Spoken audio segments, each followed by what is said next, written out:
Ja, mislim, zdaj transport pa vseh 6 njegovih predstav vsekakor ni nek tipičen tip predstave in tudi proces je bil zato posledično pač nekaj ful zanimivega, no, nekaj neklasičnega.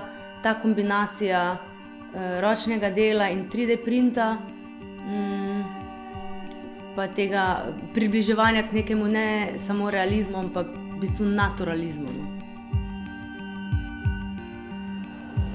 So stvari majhne, pa še zdaleč ne več zanemarljivo, kako dolgo traja, da se pač naredi.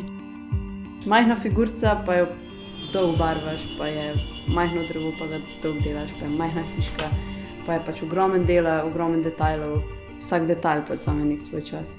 Ne vem, eno takih izzivov, na primer, je bil ta izdelava te trave pa dreves. To je bilo treba narediti res, pač pri realizmu je treba v bistvu pol tako stvar narediti pač manjšo, ne. In narediti zdaj deblo, da bo realistično pa manjše, in liste, da bo realistični in manjši, kaj to pač zahteva. Ja, zanimivo je bilo predvsem delati te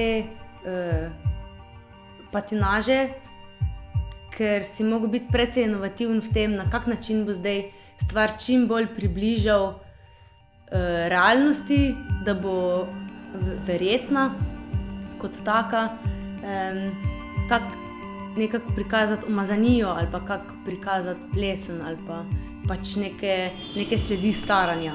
Lubje smo imitirali s to barvo za rjo, se pravi, najprej smo namazali s to barvo akrilno s kovinskimi delci in potem s kislino, in ta kislina reagira in v bistvu naredi tako lepo patino, ki v bistvu nadaleč deluje kot lubje.